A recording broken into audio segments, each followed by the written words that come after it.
Boa tarde. Boa tarde.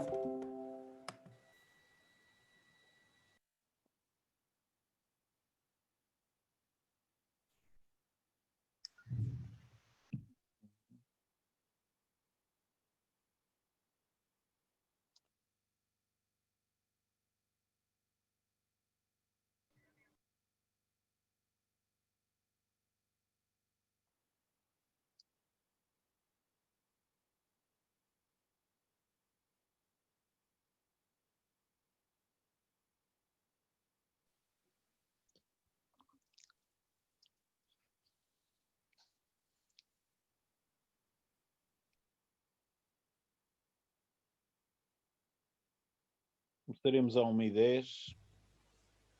Antes disso, aproveitarei quando já estiver aqui um número maior de pessoas, dizer algumas coisas sobre o teste de sábado.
Rapidamente sobre o teste de sábado. Uma coisa que vocês devem ter curiosidade em saber é quanto tempo é que vai demorar a corrigir o teste e publicar resultados. Tipicamente, quando não havia pandemias de Covid, isso era coisa para 2 a 3 semanas, para o primeiro teste. Vocês verão que depois, para o segundo teste e repetição de exames, seremos mais rápidos que isso. Mas o primeiro teste, quando as aulas estão a decorrer, etc., tipicamente não se consegue fazer muito melhor que 2 a 3 semanas. Desta vez há uma complicação adicional, que é existir a pandemia, o que se reflete no que toca à revisão de provas.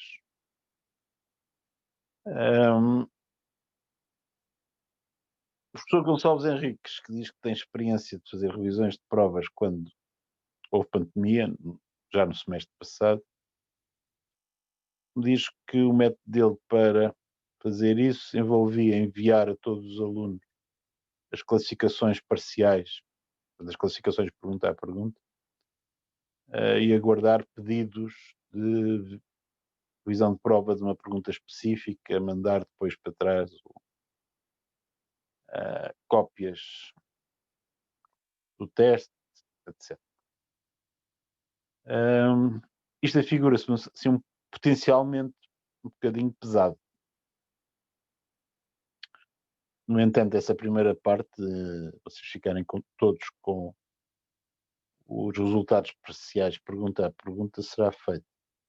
Se envolverá um bocadinho de programação, mas não é nada extraordinário. De qualquer maneira, no procedimento normal já se lançavam todas as classificações pergunta a pergunta, uma folha de cálculo, e era feito o cálculo do resultado final.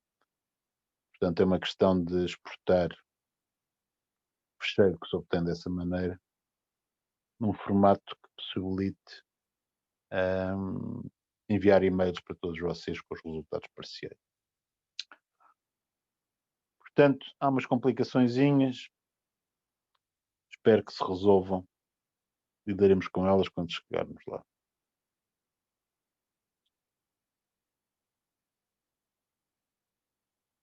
Quanto à aula de hoje, começaremos, como é habitual, dentro de 3 minutos.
Pois bem, têm vocês de novo o enunciado do Teorema de Lagrange.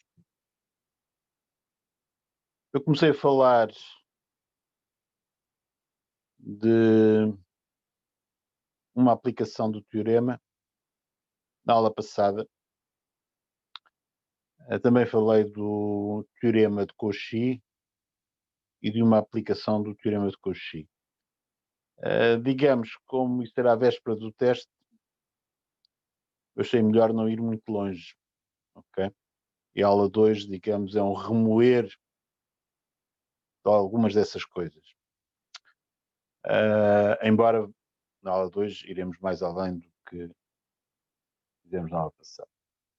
Pois bem, o teorema diz que se eu tiver uma função definida num intervalo contínua, no intervalo limitado e fechado, contínua nesse intervalo, e diferenciável correspondente a intervalo aberto, então podemos garantir a existência de um ponto algures no intervalo, onde a derivada toma valor da média fb menos fda sobre b menos a, com a e b os extremos do intervalo. O que é que se pode fazer com isto? Na aula passada mencionei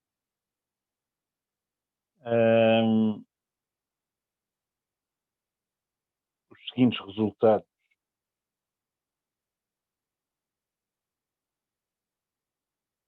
Ou melhor, o seguinte resultado, vou juntar dois só.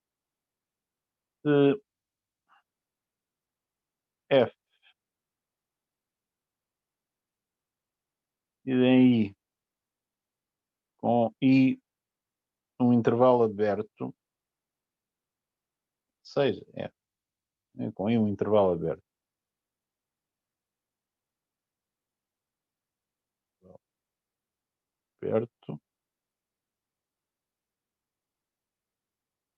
se f é diferenciável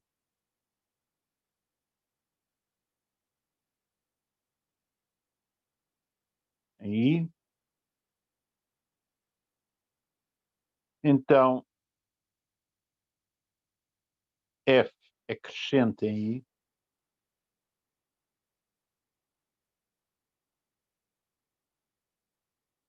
se e só se f' de x é maior ou igual a zero, qualquer que seja o x, pertencente a i. Okay? Este resultado, de facto, são dois resultados.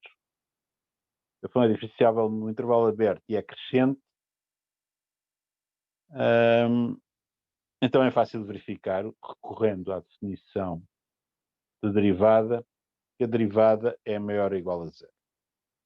É no sentido. No outro sentido, que a derivada maior ou igual a zero implica que f é crescente. Nesse sentido, nós precisávamos do teorema de Lagrange para fazer a demonstração. Okay? Como é que fazíamos? Bom, imaginávamos que a derivada era maior ou igual a zero e a função não era crescente. Se não era crescente é porque existiam dois pontos algures no intervalo onde a relação de ordem não era aquela que nós queríamos. E aplicávamos o teorema de Lagrange no intervalo definido por esses dois pontos. E fazendo essa aplicação descobríamos um ponto algures entre os dois, onde a derivada era negativa. Okay? Portanto, nada particularmente transcendente. Vocês têm usado este teorema, portanto, que é um corolário do teorema de Lagrange, pelo menos em parte, para estudarem crescimento de funções já há bastante tempo. Okay? Continuaremos a fazê-lo. Portanto, esta é uma aplicação.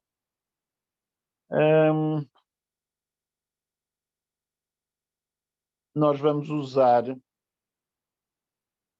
algo que vai soar parecido com isto hoje, se tivermos tempo de chegar lá, mas que não tem a ver com crescimento, mas com outra propriedade de uma função no intervalo, que tem a ver com caracterização geométrica do gráfico da função. Nós vamos ver que se lidarmos com segundas derivadas, portanto, se eu puder derivar 2 vezes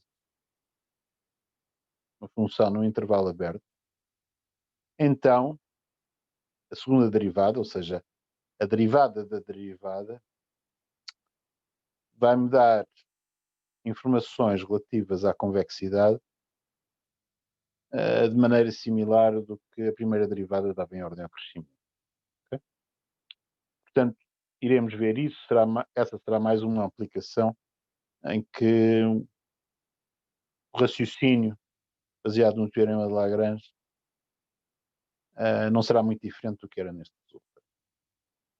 No entanto, antes de ir fazer isso, porque isso exige falar de segundas derivadas, notação que se usa para derivadas, etc. Portanto, há uma série de preliminares que terei que lidar. Vamos ver outras coisas. Uma outra consequência do teorema de Lagrange vai ser muito importante, mas vocês só se vão convencer disso, talvez parcialmente em cálculo 2. Okay? Portanto, um corolário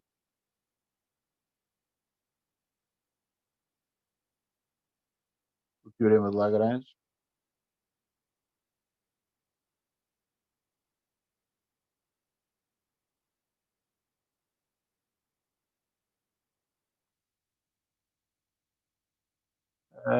sobre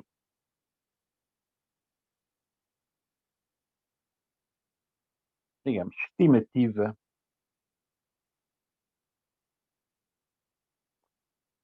da diferença de valores de uma função em 2 pontos.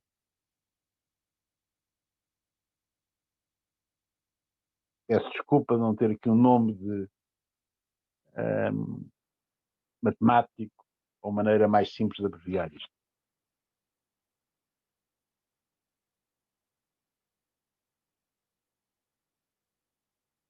Porquê? Porque isto vai ser tão comezinho, mas vai ser muito importante. Quando nós queremos fazer contas, por exemplo, para justificar a convergência de um algoritmo numérico, por exemplo, este tipo de raciocínio que eu agora vou escrever-vos aparece frequentemente. Aliás, veremos, até parcialmente veremos isso em cálculo 2. Mas aí temos um problema, que é o teorema de Lagrange para funções de mais de uma variável já não ser tão simpático lidarmos com ele como esta versão para funções reais de variável real. Okay? Para funções, portanto, a versão para funções de várias variáveis com valores reais ainda é relativamente parecida. Mas a versão para funções com valores vetoriais em dimensão maior do que 1 já não é tão simpática. Okay? Depois veremos isso. Isso é cálculo. Mas agora o que me interessa é isto. Seja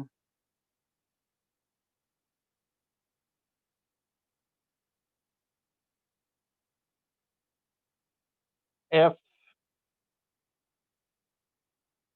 diferenciável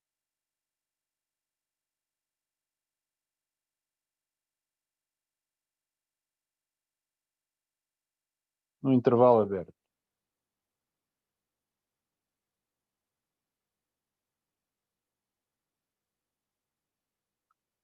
E alfa e beta, no intervalo aberto vamos chamar-lhe I, e alfa e beta 2 pontos no intervalo I. Okay? Então, se eu quiser estimar o módulo da diferença dos valores entre alfa e beta, consigo fazê-lo por o supremo do módulo da derivada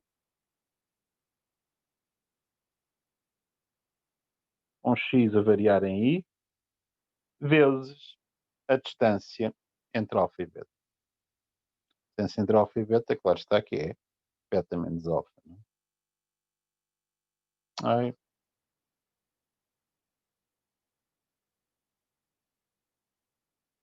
módulo beta menos alfa. Okay? Portanto, estão a ver que à custa do módulo da derivada e do seu supremo, posso controlar a diferença de valores da função em termos de distâncias no domínio. Okay? É isso que eu estou a dizer. Portanto, isto é uma conta muito, muito comezinha. O que é que isto é verdade? Demonstração. Professor, Diga. aí o supremo da derivada de f de x está a multiplicar pelo módulo de beta Beta. menos alfa? Exatamente. Ok, obrigado. Porque é que isto é verdade? Bom, porque dados alfa e beta no intervalo i, como está no enunciado, eu posso escrever que f de beta menos f de alfa, supondo o beta diferente do alfa, sobre beta menos alfa, é igual à derivada num ponto gama com gama no intervalo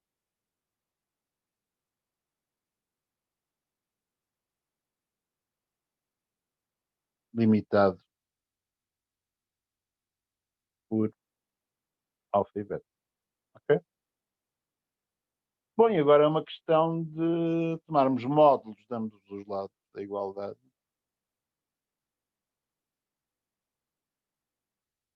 Depois o módulo de beta menos alfa pode passar para o lado direito a multiplicar. E como aquele teorema de Lagrange tem este inconveniente, digamos assim. Nós não sabemos muito bem qual é o ponto onde a derivada é igual ao quociente f beta menos f de alfa sobre beta menos alfa. Mas com certeza que se eu tomar o supremo do módulo da derivada em todo o intervalo entre alfa e beta, intervalo aberto, arranjo uma majorante. Se eu quiser uma estimativa que não depende do alfa e beta para essa constante aí, portanto, para esta constante que eu estou agora a indicar, simplesmente tomo o supremo para todo o intervalo de i. Okay? Pode acontecer que isto não me sirva de nada se por acaso este supremo dá mais infinito. Okay? Portanto, bom, mas até nesse caso a desigualdade é verdadeira se o lado direito for interpretado como sendo igual a mais infinito. Está bem? Portanto, conseguimos dizer isto sobre a diferença entre valores da função entre pontos distintos. Okay? Reparem que isto em termos geométricos tem uma interpretação engraçada, não é? Eu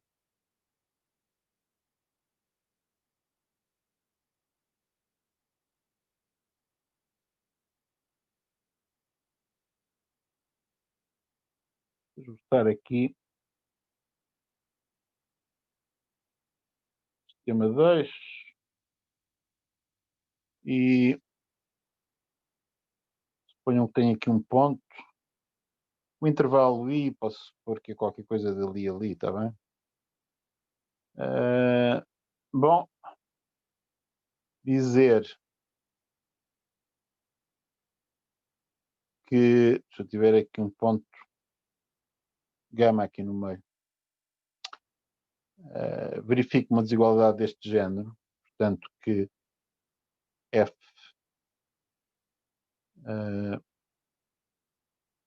de beta menos f de alfa é menor ou igual a uma constante vezes beta menos alfa.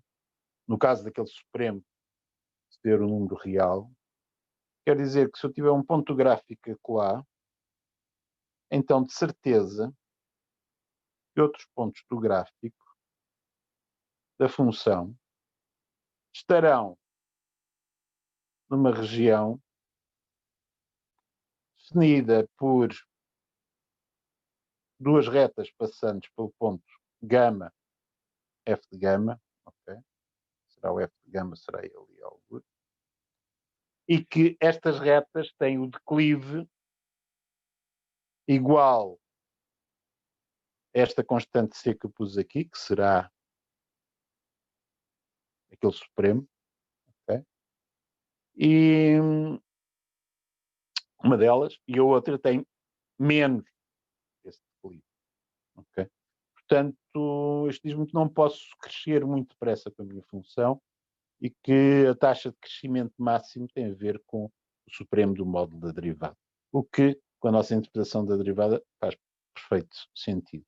Okay? De qualquer maneira, uma função que verifica esta desigualdade, seja ou não diferenciável, tal propriedade é útil em matemática. Tais funções chamam-se funções lipschitzianas, por causa de um matemático chamado de Lipschitz. Okay? Bom, mas nós não vamos por aí.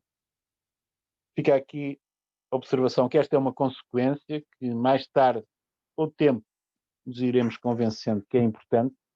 Não no sentido de ser importante, por ser uma coisa que não estávamos à espera. É importante porque se usa muitas vezes. Okay?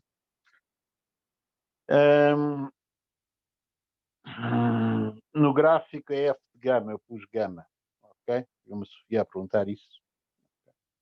Bom, esta é uma consequência muito pequenina do ponto de vista de impressionar-vos neste momento.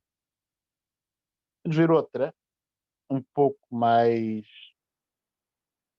enfim, rotunda. E já andámos a ver qualquer coisa sobre ela, embora de uma maneira um pouco disfarçada. Okay? Suponham vocês que, portanto, por enquanto não é o enunciado no teorema. Vou pôr-vos numa situação e depois digo qual é o teorema. Suponha-se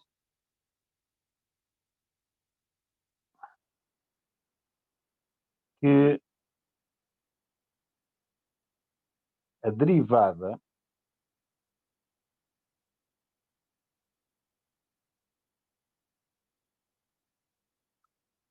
de uma função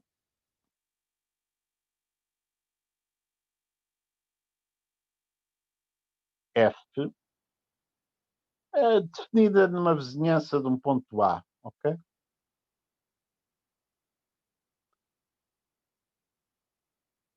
Existe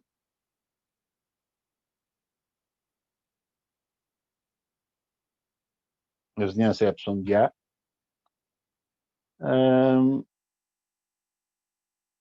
a função é diferenciável. Eu ter dito isto mais rapidamente. A função existe e é finita, não é? A vizinhança epsilon de A. Por aqui. E é finita.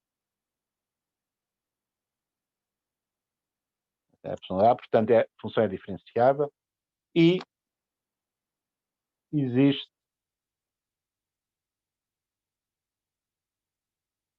continuidade. Isto aqui é que vai ser ponto importante. Existe continuidade da derivada em A.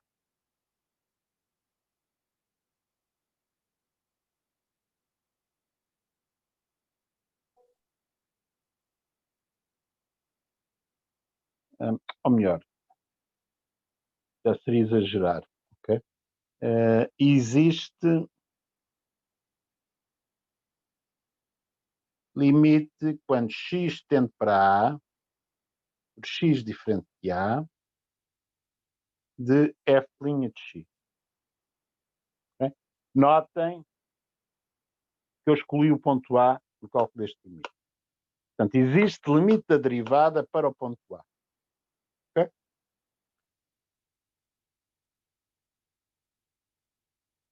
Então,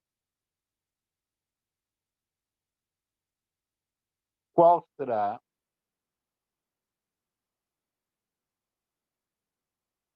sua relação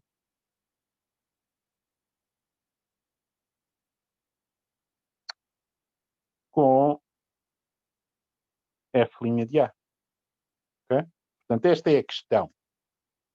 Temos limite dos valores da derivada na vizinhança de um ponto, quando nos aproximamos desse ponto, mas excluímos o ponto. Será que eu posso dizer que esse limite está relacionado com o valor da derivada no ponto? Okay?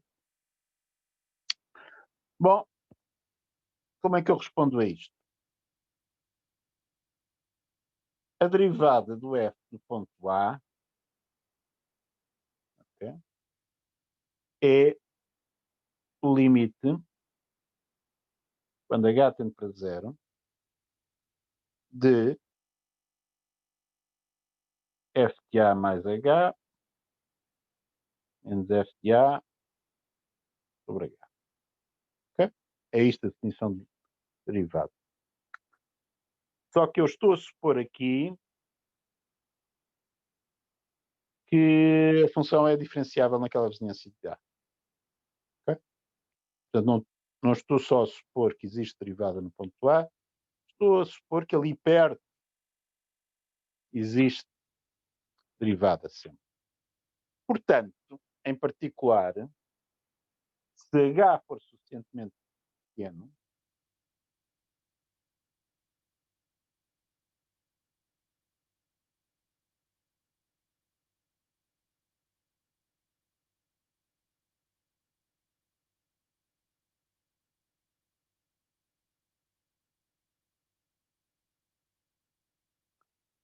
aquele numerador naquele limite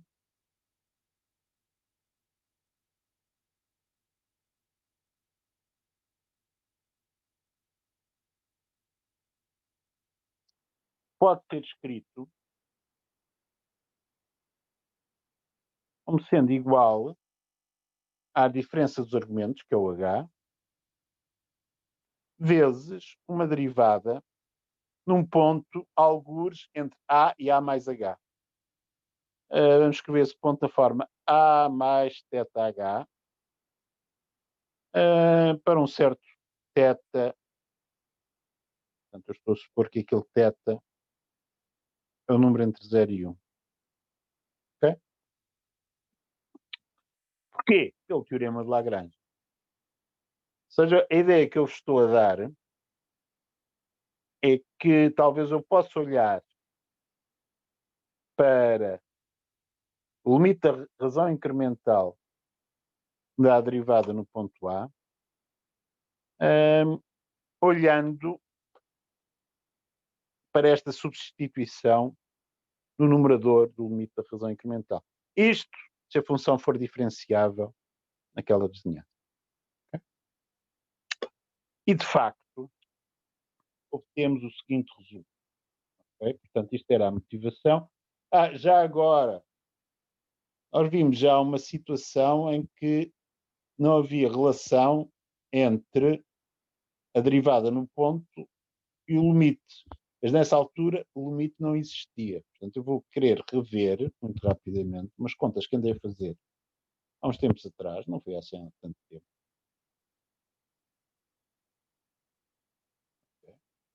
Portanto, no caso particular, isto foi um exemplo que já fizemos algumas aulas atrás. Com f de x igual a x quadrado seno de 1 sobre x,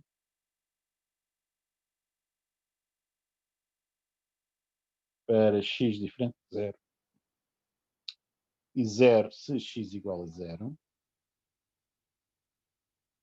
esta função verifica que a sua derivada em 0 é 0, mas o limite quando x tende para 0 por valores distintos de zero, f', não existe. É um exemplo de uma função que a derivada não é contínua em zero.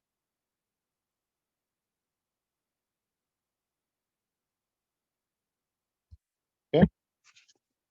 Portanto, em situações do género daquilo que eu estive a falar, as coisas podem correr mal.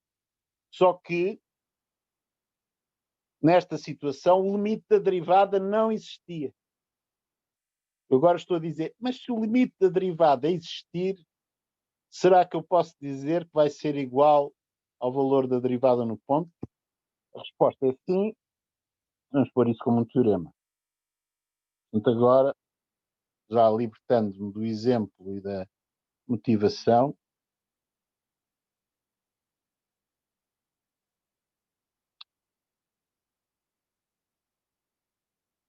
teorema.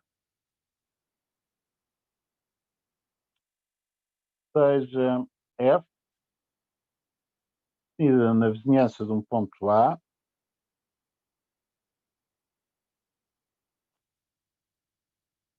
para um certo epsilon positivo e A real, uma função diferenciável. Portanto, a derivada existe e é finita em toda aquela vizinhança, como eu tinha dito há bocado.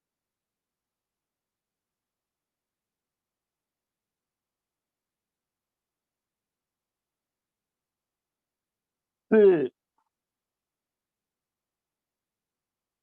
existir limite quando x tende para A, por valores distintos de A, de f' de x, então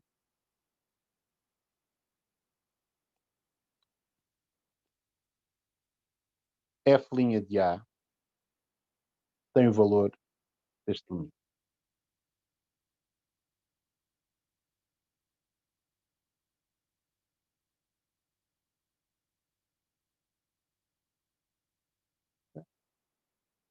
Até se pode melhorar um bocadinho. Professor, Sim, diga. ali antes de maior que zero, aquilo é um E ou é um X? É um. Aqui Não. é Acho que sim, aí. ok? Obrigado.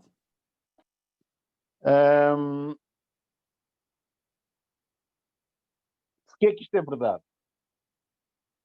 Bom, a demonstração é no sentido que eu estava a falar há bocado. Ou seja, eu simplesmente olho para a definição de derivada no ponto A,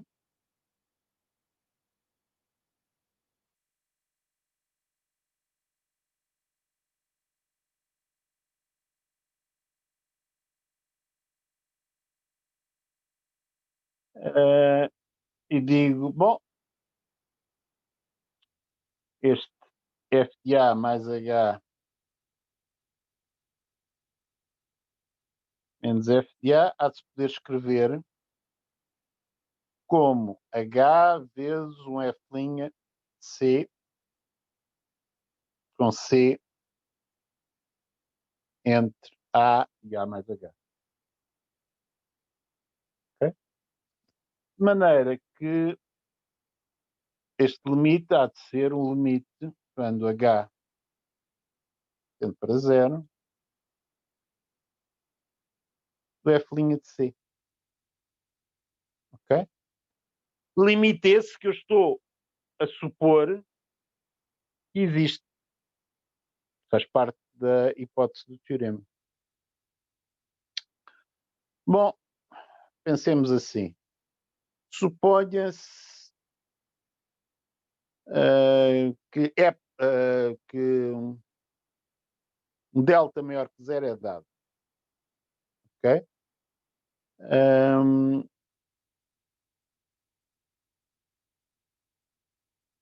Pensemos na vizinhança delta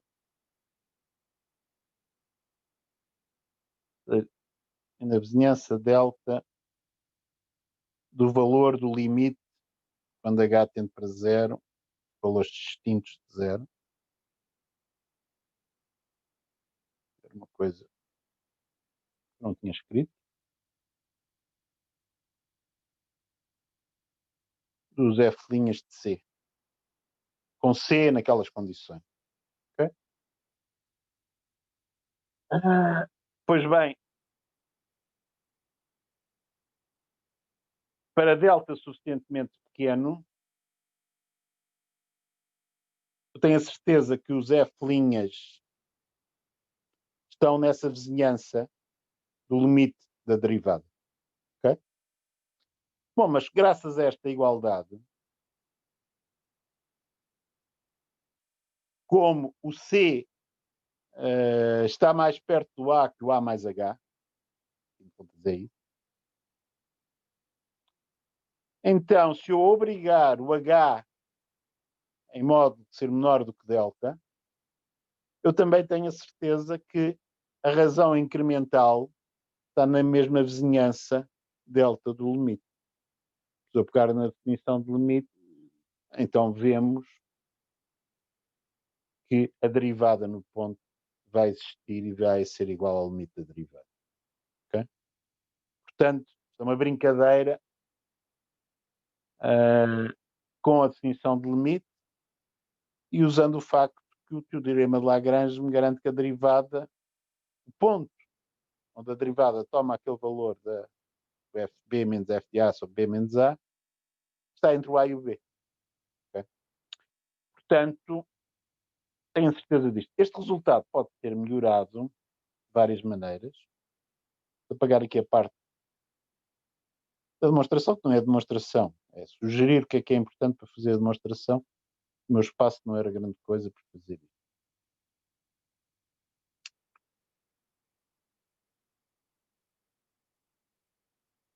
E notar-vos que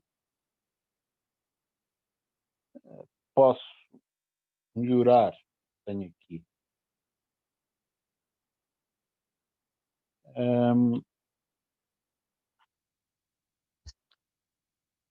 da seguinte forma.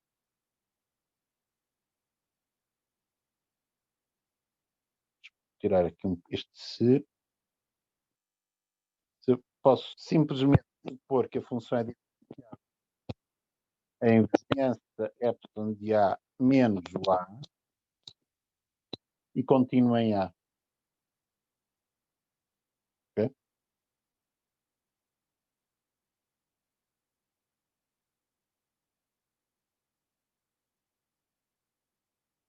Portanto, se o limite das derivadas existir, a palavra essa que não estava cá, estou a comer palavras.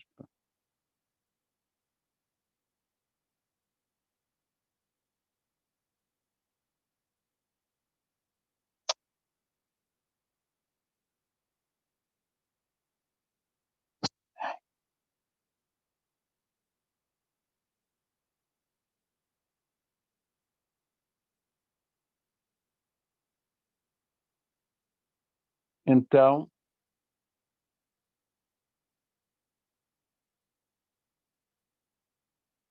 f' de A existe.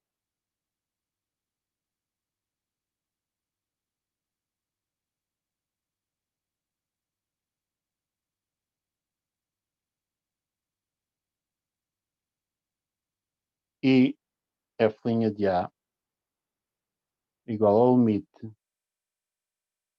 quando x tende para A de f' de x. Okay?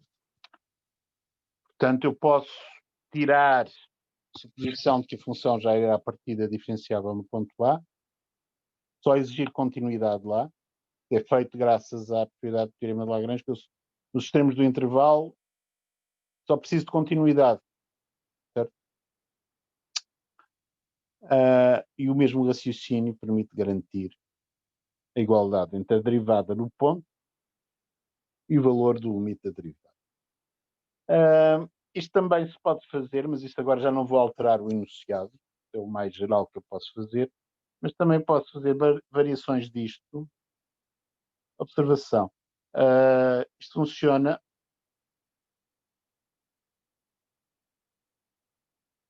melhor. Isto quer dizer a mesma ideia com limites laterais, limites à direita e à esquerda,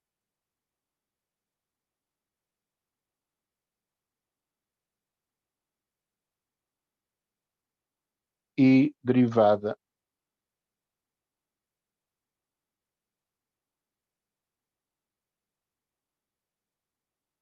direita, esquerda. Okay? Ou seja, se eu supuser que a função está definida e é diferenciável num ponto A mais epsilon, diferenciável no intervalo aberto e é contínua no A, e que existe limite à direita do ponto A, então posso demonstrar da mesma maneira que a derivada direita da função no ponto A existe e tem o mesmo valor. Okay? Portanto, é uma variante deste resultado usando a mesma ideia. Okay? Bom, portanto, há os cuidados a ter com continuidade da derivada, que neste tipo de situação conseguem-se ultrapassar. Já agora, vamos introduzir uma definição que nos vai ser muito útil para a frente, que é a definição de função de classe 1.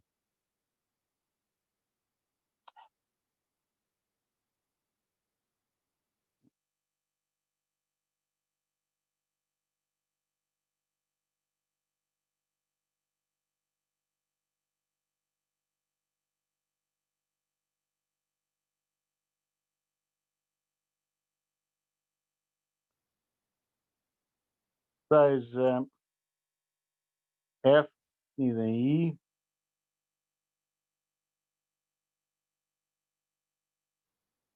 com I um intervalo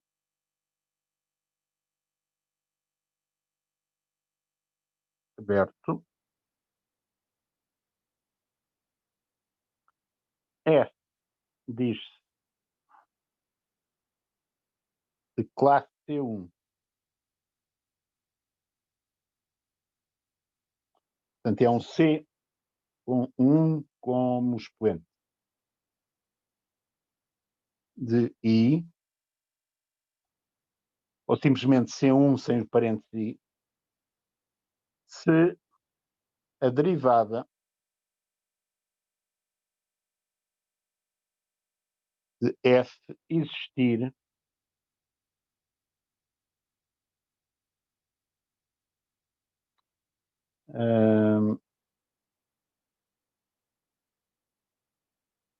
e for contínua em I.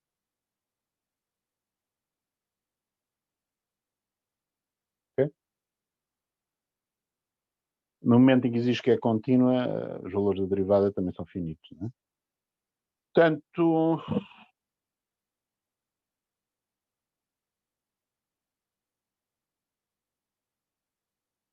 ficamos com a definição de que é uma função de classe 1. Vamos escrever coisas como seja f de x igual a x quadrado logaritmo de x mais 1. Então, f é de classe C1 em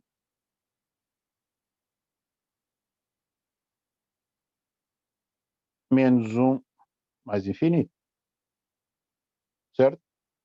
Porque neste intervalo aberto, isto é um intervalo aberto, a derivada é 2x logaritmo de x mais 1 mais x² sobre x mais 1. E eu reconheço que esta função que eu obtive por derivação é uma função contínua, graças à continuidade da composta, no caso ali do logaritmo de x mais 1, e depois produto contínuo, zero contínuo, etc, etc. Portanto, esta função de facto é de classe C1 no intervalo aberto menos 1 mais infinito. Okay? Que é o domínio da função. É fácil de perceber que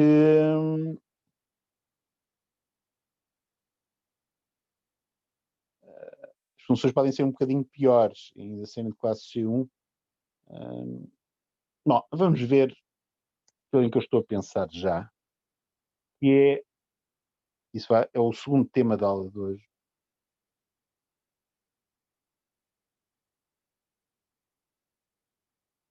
E é derivadas de ordem maior que 1.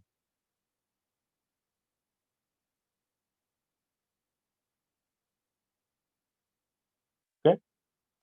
Derivadas de ordem maior que 1 é uma ideia bastante simples, não é? Portanto, nós calculamos derivadas de derivada, chamamos a essas derivadas de ordem k, com k o número de vezes que diferenciamos. Por exemplo, claro está que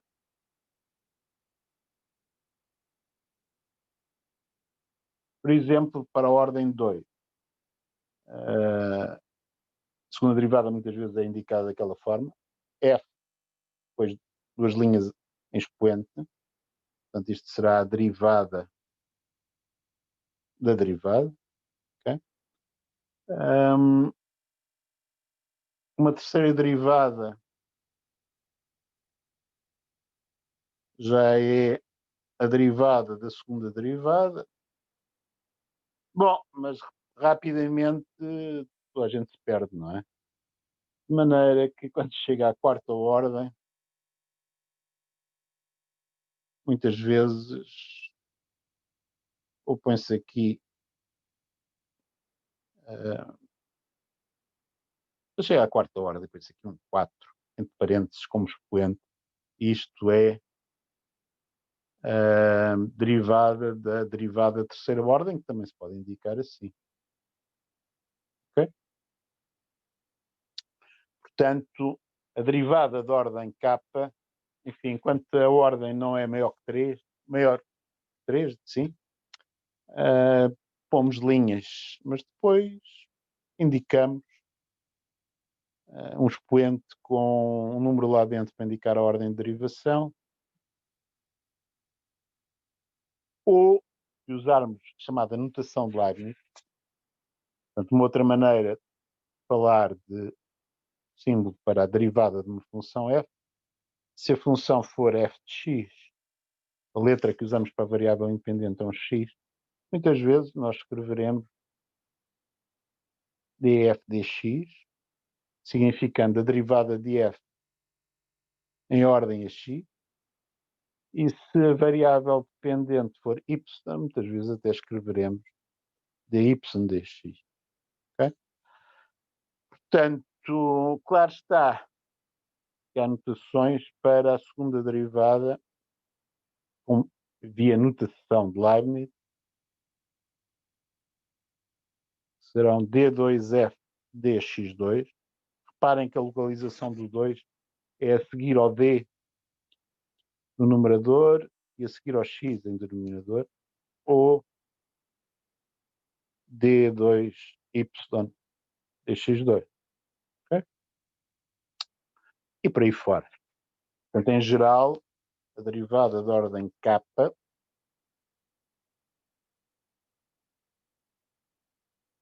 também poderá ser indicada como dkf dxk ou dky dxk se temos uma convenção para a variável dependente ser designada pela letra y. Okay? Portanto, usaremos esta notação. Já agora, às vezes dá-nos jeito ter a derivada de ordem 0. A derivada de ordem 0 convenciona-se que é a própria função. Okay? Exemplos de derivadas de ordem maior que 1. Bom, é bastante trivial de fazer, porque estamos a definir recursivamente o que é que são derivadas de ordem superior à primeira.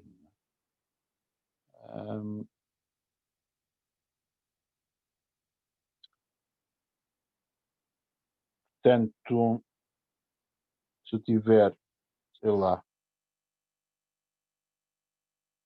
f de x igual a exponencial de x quadrado, a primeira derivada é 2x exponencial de x quadrado, já a segunda derivada vai ser, tem que derivar um produto, não é? 2 exponencial de x quadrado mais 4x quadrado exponencial de x quadrado. Estou aqui a derivar funções compostas, não é? Portanto, teorema de derivação da função composta para derivar exponencial de x quadrado. A terceira derivada já seria algo bastante mais comprido, não é? Portanto, ficaria com 4x exponencial de x quadrado mais 8x exponencial de x quadrado mais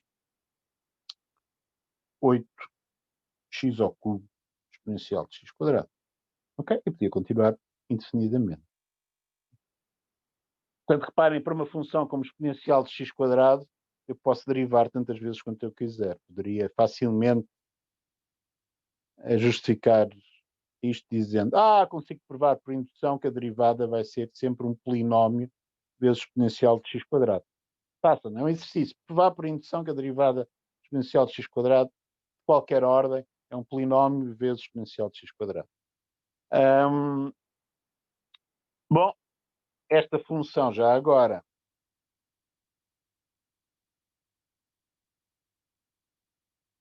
vamos dizer, obviamente é uma função diferenciável, exponencial de x quadrado. A derivada é uma função contínua, portanto, é uma função de classe C1 em R, mas a segunda derivada existe e também é contínua, e por aí fora. Em geral, eu vou dizer que uma função é de classe CK com K maior ou igual a 1, portanto, definição.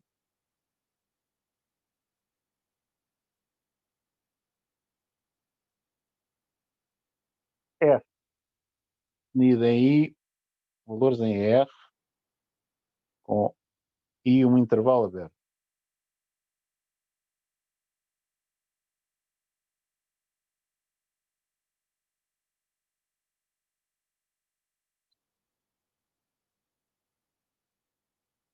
Diz de classe CK de I,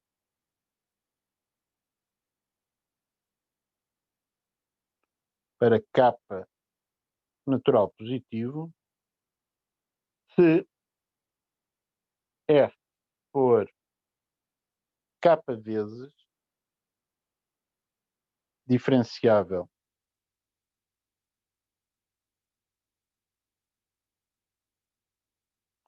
em I e a késima derivada for contínua em I.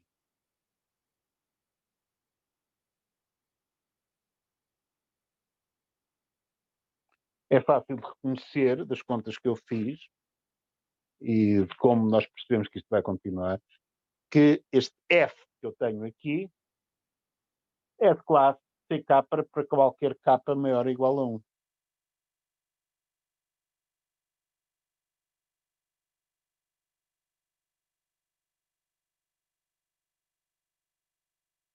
Neste caso, CK de R, porque a função está definida em R. Qualquer que seja o K maior ou igual a 1. Ora bem, as funções são de classe CK para qualquer K, um intervalo aberto, eu digo que são de classe infinita. Portanto, este F abrevio este ser de classe CK para todo o K maior ou igual a 1, dizendo que o F é de classe C infinito de R. O que quer dizer que eu posso derivar em R esta função tantas vezes quanto eu quiser e o resultado é sempre uma função contínua. Okay? Reparem que eu exigi que a derivada de maior ordem seja contínua, mas como diferenciabilidade implica continuidade, as derivadas de menor ordem também são contínuas, de certeza. E aparentemente cheguei às 2 horas sem ter feito nada de jeito hoje. Mas há certas coisas organizacionais, isto de falar de classe CK é um bocadinho organizacional, de maneira que na quarta-feira iremos falar de convexidade e do significado físico da segunda derivada. Aí voltaremos a precisar do nosso amigo Teorema de Lagrange para tirar conclusões. Portanto, isso será a aula de quarta-feira. Hoje à tarde há aula de dúvidas. Se alguém estiver precisado, lá estarei à vossa espera. Até lá, é tudo por hoje. Alguma questão? Até quarta, professor. Deus. Até quarta. Ok. E quando saem as notas dos testes? Uma pergunta. Quando é que vão sair as notas dos testes? Você ainda não estava cá. O que eu disse é que, tipicamente, em tempos que não são de pandemia, costumamos demorar entre 2 semanas e 3 para publicar as notas dos primeiros testes. Aliás, você pode fazer uma análise estatística disso e indo aos anos letivos antigos na página da cadeira e mais ou menos descobre que foi isso sempre que eu e a professora Luísa Ribeiro demorávamos a ver os testes. Agora, com a pandemia, há umas dificuldades de ordem técnica para fazer revisões de provas que têm que ser contabilizados nisso. Pode ser que demore mais um bocadinho por causa disso. Ou seja, tem que distribuir as vossas classificações pergunta a pergunta previamente e pode complicar um pouco as coisas. Está bem? Distribuir pergunta a pergunta. Distribuir pergunta a pergunta tem de ser por cada pergunta que faz?